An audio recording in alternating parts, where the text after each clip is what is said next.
Download करें जनमत Haryana app.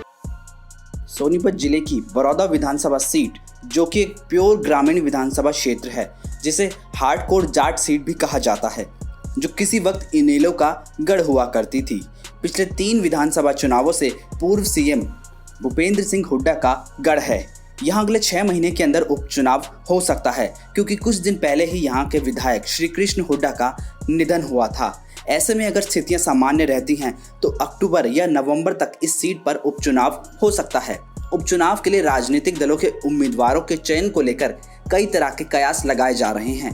कहा जा रहा है कि कांग्रेस इस बार प्रदीप सांगवान को मौका दे सकती है। प्रदीप सांगवान, जो कि पूर्व सांसद दिवंगत किशन सिंह सांगवान के बेटे हैं। किशन सिंह सांगवान 3 बार सोनीपत लोकसभा सीट से सांसद रहे थे। उनकी गिनती हरियाणा बीजेपी के कद्दार नेताओं में की जाती थी। 2004 लोकसभा चुनाव में अकेले किशन सिंह सांगवान ही थे जिन्होंने प्रदेश में बीजेपी का खाता खुलवाया था। किशन सिंह सांगवान की गिनती किसी वक्त पूर्व उप प्रधानमंत्री दिवंगत ताऊ देवीलाल के खास लोगों में भी होती थी, और वो 1998 में सोनीपत से इनेलो की टिकट पर लोकसभा चुनाव भी जीते थे। प्रदीप सांगवान बीजेपी में भी रहे हैं। वो साल 2008 में गोहाना सीट पर हुए उपचुनाव में बीजेपी की तरफ से चुनाव भी लड़ चुके हैं। हालांकि उपचुनाव में उन्हें हार का सामना करना पड़ा था। 2014 लोकसभा चुनाव में वो सोनीपत से बीजेपी की टिकट के दावेदार थे, लेकिन बीजेपी द्वारा मौजूद सांसद रमेश कौशिक को उम्मीदवार बनाए जाने के बाद प्रदीप सांगवान कांग्रेस में शामिल हो गए थे। कहा जाता है कि जब प्रदीप सांगवान कांग्रेस में शामिल हुए थे, तब भूपेंद्र सिंह हुड्डा ने कहा था वो उन्हें सही वक्त पर कोई बड़ी जिम्मेदारी देंगे। अब शायद वो वक्त आ गया है जब प्रदीप सांगवान को बड़ौदा से उम्मीदवार बनाकर बड़ी जिम्मेदारी दी जा सकती है। जब हुड्डा ने 2019 में सोनीपत से लोकसभा चुनाव लड़ा था तो प्रदीप सांगवान ने उनकी काफ़ी मदद की थी। वैसे भी बड़ौदा सीट से हुड्डा की साख भी जुड़ी हुई है। अगर कांग्रेस बड़ौदा उपचुनाव जीत जाती है तो प्रदेश भर में ये संदेश जाएगा कि हुड्डा को उनके गढ़ में चुनौती नहीं दी जा सकती। वहीं दूसरी तरफ बड़ौदा उपचुनाव बीजेपी जेजेपी गठबंधन सरकार के लिए किसी अग्नि परीक्षा से कम नहीं होगा।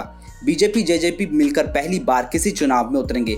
ऐसे में उपचुनाव में हार जीत मनोहर लाल सरकार के लिए अहम होगी। अगर बीजेपी जेजेपी गठबंधन चुनाव जीत जाता है तो जनता में ये मैसेज जाएगा कि गठबंधन सरकार काफ़ी मजबूत है और दोनों ने मिलकर हुड्डा के गढ़ में सेंध लगा दी।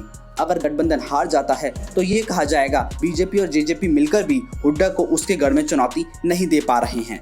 बीजेपी को उपचुनाव के लिए उम्मीदवार के चयन में काफ़ी मत्थापच्ची करनी पड़ सकती है। बड़ौदा में बीजेपी की टिकट के इनेलो से आए कपूर नरवाल और रेसलर योगेश्वर दत्त प्रबल दावेदार हैं। योगेश्वर दत्त सोनीपत जिले के भैंसवाल गांव के रहने वाले हैं और पिछले साल हुए विधानसभा चुनाव में बड़ौदा सीट से ही बीजेपी की टिकट पर चुनाव भी लड़ चुके हैं। हालांकि योगेश्वर दत्त श्री कृष्ण हुड्डा से 4840 वोटों से चुनाव हार गए थे। वहीं कपूर नरवाल 2009 और 2014 विधानसभा चुनाव में इनेलो की तरफ से बड़ौदा सीट से चुनाव लड़ चुके हैं। अब देखना यह है कि क्या उपचुनाव में प्रदीप सांगवान की लॉटरी लग सकती है। बीजेपी योगेश्वर दत्त और कपूर नरवाल में से किसे मौका देती है? क्या हुड्डा अपने गढ़ को बचा पाते हैं या फिर बीजेपी इस सीट पर पहली बार अपना खाता खोलती है? ब्यूरो रिपोर्ट, जनमत हरियाणा।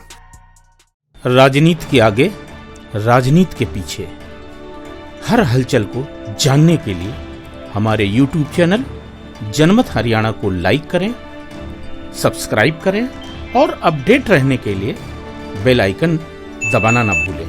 देखते रहें जनमत हरियाणा, सच के अलावा कुछ भी नहीं।